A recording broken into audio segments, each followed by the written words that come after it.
Hello दोस्तों, स्वागत है हमारे नए वीडियो में। आज की वीडियो में हम लोग एक रोमांटिक ड्रामा मूवी का एक्सप्लेन करने वाले हैं और इस मूवी का नाम है द लेओवर, जिसे 2017 में रिलीज किया गया था। इस मूवी की कहानी में हम लोग दो ऐसे बेस्ट फ्रेंड्स को देखेंगे जिन्हें एक ही लड़के से प्यार हो जाता है और वो दोनों उस लड़के के साथ घपाघप करना चाहते हैं। वो लड़का भी बहुत होशियार था, वो इन दोनों का फायदा उठाता है और वो इन दोनों के साथ एक एक करके पेलन क्रिया करता है। इसके बाद इन तीनों के बीच में क्या होता है ये हम इस मूवी में आगे देखेंगे। तो चलिए इस मूवी को शुरू करते हैं।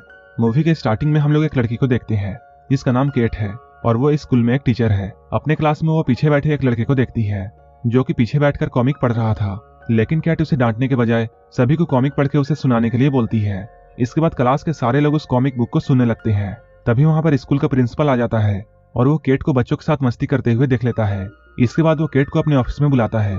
इसके बाद वो केट से बोलता है, तुम देखने में बहुत सुंदर हो और तुम्हारी आंखें भी बहुत प्यारी हैं और तुम जैसे को टीचर नहीं होना चाहिए। असल में प्रिंसिपल उसे जॉब छोड़ने के लिए बोल रहा था। वहीं दूसरी ओर हम लोग एक और लड़की को देखते हैं जिसका नाम मेग है, जो कि एक सेल्स कंपनी में सेल्स एम्प्लॉय होती है और वो एक कंपनी में अपने ब्यूटी प्रोडक्ट्स बेचने के लिए गई थी, लेकिन वो अपने प्रोडक्ट्स को बेच नहीं पाती है और उसे नाकामी हाथ लगती है। इसके बाद वो वहां से बाहर आ जाती है। बाहर आने के बाद वो देखती है पुलिस उसकी गाड़ी को उठाकर ले जा रही है क्योंकि उसकी गाड़ी नो पार्किंग जोन में खड़ी थी। इसके बाद शाम में केट अपने घर पहुंचती है। तब वो देखती है मेग डांस कर रही है। यहीं पे हमें समझ में आता है ये दोनों बेस्ट फ्रेंड्स हैं और ये दोनों साथ में रहती हैं। इसके बाद केट उससे आज के दिन के बारे में पूछती है। मेग उससे कहती है, आज का दिन मेरे लिए बहुत बुरा था क्योंकि आज मेरा कोई भी प्रोडक्ट नहीं बिका और मेरा इंटरव्यू बिल्कुल बेकार था। इसके बाद इससे भी बुरा हुआ और पुलिस मेरी गाड़ी को उठाकर ले गई। इसके बाद केट अपने बारे में बताती है और वो कहती है, आज मेरा भी दिन बिल्कुल बेकार था क्योंकि आज मुझे स्कूल से निकाल दिया गया है। अगले दिन मेग केट को जल्दी उठाती है और वो उसे कहती है, आज हमें कहीं घूमने के लिए जाना चाहिए ताकि हम दोनों का मूड ठीक हो जाए। केट उससे बोलती है, हम लोग इसके बारे में बाद में बात करेंगे, लेकिन मेग कहती है, मैंने प्लेन का टिकट बुक कर दिया है और अभी से 3 घंटे बाद हमारी फ्लाइट है। इसके बाद केट को ना चाहते हुए भी हाँ कहना पड़ता है। जब ये लोग एयरपोर्ट पहुंचते हैं तब ये लोग देखते हैं यहाँ बहुत लंबी लाइन लगी हुई है, जिससे इन लोगों को ये लगता है अगर ये लोग लाइन में लगे रहे तब इनकी फ्लाइट मिस हो जाएगी। इसके बाद मेग को एक आइडिया आता है और वो वहां के एक स्टाफ के पास जाती है और उससे प्यार भरी बातें करती है और वो स्टाफ इसके बातों में आ जाता है और इन दोनों को जल्दी वहां से पास मिल जाता है। इसके बाद ये लोग अपने फ्लाइट में बैठते हैं, लेकिन इन दोनों के बीच में आकर एक आदमी बैठ जाता है जिसका नाम रैन है। वो इन लोगों से बातें करना शुरू करता है। मेग और कैट भी उससे इंटरेस्ट लेकर बातें करती हैं। रैन इन लोगों को बताता है वो फ्लोरिडा अपने फ्रेंड के शादी में जा रहा है। कुछ ही देर बाद इन लोगों को यह पता चलता है फ्लोरिडा में तेज तूफान और बारिश हो रही है, इसलिए प्लेन को बीच रास्ते यानी सेंट लुइस में ही उतारना पड़ेगा। इसके बाद ये दोनों यहाँ एक होटल बुक करते हैं। यहाँ मेग बताती है, हमारा सामान एयरपोर्ट पर मिस हो गया है।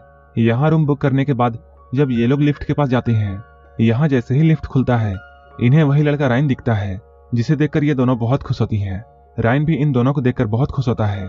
ये लोग उससे पूछते हैं, तुम यहाँ क्या कर रहे हो? राइन इनसे बोलता है, मेरे फ्रेंड की शादी में अभी टाइम है इसलिए मैं यहाँ एंजॉय कर रहा हूँ। इसके बाद राइन इन दोनों को शाम में ड्रिंक के लिए इन्वाइट करता है।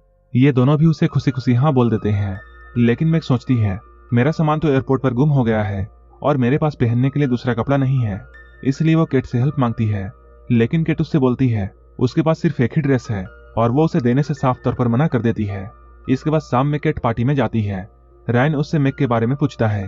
केट उससे कहती है, मुझे मेग के बारे में पता नहीं है। तभी मेग वहां आ जाती है जिसने साड़ी पहन रखी थी और वो इस साड़ी में बहुत ब्यूटीफुल लग रही थी।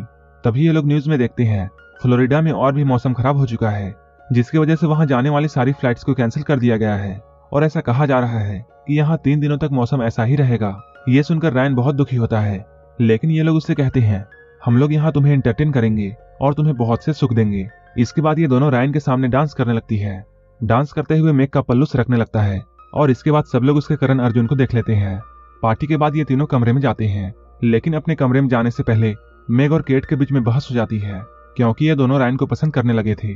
अगले दिन हम लोग मेग को देखते हैं जो कि रैन के पास आती है और उसे अपने साथ हॉट एयर बैलून पर फ्लाई करने के लिए बोलती है। केट भी वहीं पर होती है, लेकिन केट को ऊंचाइयों से डर लगता है। तब रैन यहाँ बोलता है, अगर तुम्हें ऊंचाई से डर लगता है तब मैं और मेग यहाँ चले जाएंगे। लेकिन केट मेग को रैन के साथ अकेले जाने देना नहीं चाहती थी, इसलिए वो भी इनके साथ जाने के लिए तैयार हो जाती है। जब हॉट एयर बैलून काफी ऊंचाइयों तक पहुंच जाता है तब केट बहुत घबराने लगती है। इसके बाद उसके डर को कम करने के लिए रैन उससे बातें करता है। कुछ देर के बाद ये दोनों एक कॉफी शॉप में बैठे हुए थे। तब इन दोनों को पता चलता है रैन यहाँ से जा रहा है। ये लोग जल्दी से उसके पास पहुंचते हैं और उससे ये पूछते हैं, तुम कहाँ जा रहे हो? रैन इनसे बोलता है, मैं शादी में जा रहा हूँ। इसके बाद केट और मैग उसे अपने साथ चलने के लिए बोलते हैं। इसके बाद रैन इनके साथ चलने के लिए तैयार हो जाता है। इसके बाद वो लोग एक टैक्सी में बैठते हैं। उस टैक्सी ड्राइवर का नाम क्रेस था, जिसे मैग बहुत पसंद आती है। लेकिन मैग पीछे रैन के साथ मस्ती कर रही होती है और वो उसके हाथों में लोशन लगाने लगती है। केट जब ये सब देखती है तब उसे ये सब बिल्कुल पसंद नहीं आता है। इसके बाद वो रैन को मैग की एक गंदी सी पिक्चर दिखाने लगती है, जिससे मैग उस पर बहुत ज्यादा गुस्सा हो जाती है। इसके बाद ये लोग एक पेट्रोल पंप पर रुकते हैं, जहाँ केट बाथरूम जाती है। इसके बाद मैग बाथरूम का दरवाजा बंद कर देती है और बाहर आकर रैन के साथ मजे करने लगती है। तभी केट किसी तरह बाथरूम के विंडो से बाहर निकलती है, लेकिन बाथरूम से निकलते हुए वो कूड़े के ढेर पर गिर जाती है, जिससे उसके सारे कपड़े गंदे हो जाते हैं। इसके बाद रैन उसे देखकर ये पूछता है, तुम्हें क्या हुआ है? केट उसे बताती है, किसी ने मेरे बाथरूम का दरवाजा बंद कर दिया था और उसे अच्छी तरह पता है कि ऐसा किसने किया था। इसके बाद केट वहीं पर अपने कपड़े साफ करती है और अपने कपड़े बदलकर वो गाड़ी में बैठ जाती है। रास्ते में केट रैन से ये बोलती है, मेरा गर्दन दर्द हो रहा है। जिसके बाद रैन उसके गर्दन को सहलाता है और वो उसकी मसाज करने लगता है। लेकिन मैग को ये सब देखकर बहुत बुरा लगता है और वो बहुत जेलस फील करती है। इसके बाद वो शैंपेन की बोतल में बहुत सारे स्लीपिंग पिल्स मिलाती है और वो केट को पीने के लिए देती है, लेकिन केट उसे पीने से मना कर देती है। लेकिन क्रेज उससे वो बोतल ले लेता है और खुद पीने लगता है। मैग उसे बोलती है, तुम्हें ड्राइव करते हुए नींद आ सकती है। लेकिन क्रेज उससे बोलता है, मैं काफी सालों से ड्राइविंग कर रहा हूँ और मेरे पास बहुत सारा एक्सपीरियंस है और मैं पहले भी ड्रिंक करके ड्राइव कर चुका हूँ। कुछ देर के बाद रात हो जाती है और गाड़ी में सब लोग सो जाते हैं। इसी बीच क्रेज भी सो जाता है और वो रोड में लगे एक बोट को उड़ा देता है, जिसके बाद इन लोगों की नींद खुलती है। थोड़ी ही देर बाद ये लोग एक होटल में पहुंचते हैं। होटल में अंदर जाने से पहले केट उस शैंपेन की बोतल को देखती है, जहां बहुत सारे स्लीपिंग पिल्स होती है। केट ये देखकर मैग पर बहुत गुस्सा होती है। इसके बाद वो गुस्से में अपना अलग रूम बुक करती है। इधर हम लोग मैग को देखते हैं, जो कि अकेले बैठकर ड्रिंक कर रही होती है। तभी वहां पर क्रेज आता है। वो यहाँ मैग से कुछ बातें करता है। इसके बाद यहाँ से चला जाता है। इधर हम लोग केट को देखते हैं, जिसे रैन ढूंढता हुआ उसके पास आता है और वो उससे बोलता है, मैं कब से तुम्हें अकेला ढूंढ रहा था। इसके बाद ये दोनों रोमांटिक बातें करते हैं और कमरे में जाकर भयंकर गपागप करते हैं। अगले सुबह मैग केट से आकर मिलती है। वो उससे बोलती है, हमें एक दूसरे के साथ नहीं लड़ना चाहिए। इसके बाद केट मैग के क्लोज आकर ये बोलती है, मैंने रैन के साथ रात में गपागप किया था। इस बात को लेकर इन दोनों के बीच में बहुत ज्यादा लड़ाई हो जाती है। तभी क्रेज यहाँ आता है और वो इन लोगों से ये बोलता है, रैन शादी में जाने के लिए मेरी गाड़ी चुरा कर चला गया। तभी क्रेज के पास एक पोस्ट आता है और उसे पता चलता है रैन किसी और की शादी में नहीं बल्कि अपनी शादी में गया है।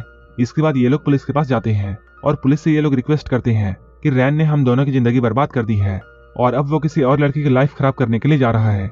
इसके बाद ये दोनों रैन की शादी में बिना दावत के पहुंच जाते हैं, लेकिन इनके यहाँ पहुंचने से पहले ही रैन की शादी हो चुकी थी। रैन जब इन दोनों को देखता है तब वो यहाँ से भागने लगता है, लेकिन ये दोनों उसे पकड़ लेते हैं और ये लोग उससे पूछते हैं, तुमने हम दोनों के साथ ऐसा क्यों किया। तब रैन इनसे बोलता है, मेरी इसमें कोई भी गलती नहीं है, क्योंकि तुम दोनों मेरे साथ फ्लर्ट कर रही थी। तभी रैन की वाइफ यहाँ आती है और वो उससे रूडली बिहेव करने लगती है। इसके बाद ये दोनों भी यहाँ से वापस जाने लगते हैं। इसके बाद मैग क्रैक के पास जाती है और उसे वो किस करती है। इसके बाद मैग कैट से आकर उससे ये बोलती है, हम दोनों को पहले की तरह रहना चाहिए, और ये दोनों फिर से बेस्ट फ्रेंड्स बन जाती हैं। इधर मैग और क्रैक की लव स्टोरी स्टार्ट हो जाती है। इधर केट अपने स्कूल में जाती है। वहां जाने के बाद प्रिंसिपल उसका प्रमोशन कर देते हैं, क्योंकि उन्हें केट का पढ़ाने का तरीका बहुत पसंद था, जो कि उन्हें पहले समझ में नहीं आया था। और ये दोनों फिर से एक साथ बेस्ट फ्रेंड की तरह रहने लगती है और यहीं पर ये मूवी खत्म हो जाती है। अगर आपको ये मूवी अच्छी लगी हो तो एक लाइक जरूर कर देना और ऐसे ही वीडियोस के लिए मेरे चैनल को जरूर सब्सक्राइब कर लेना। तो मिलते हैं हमारे नेक्स्ट वीडियो में।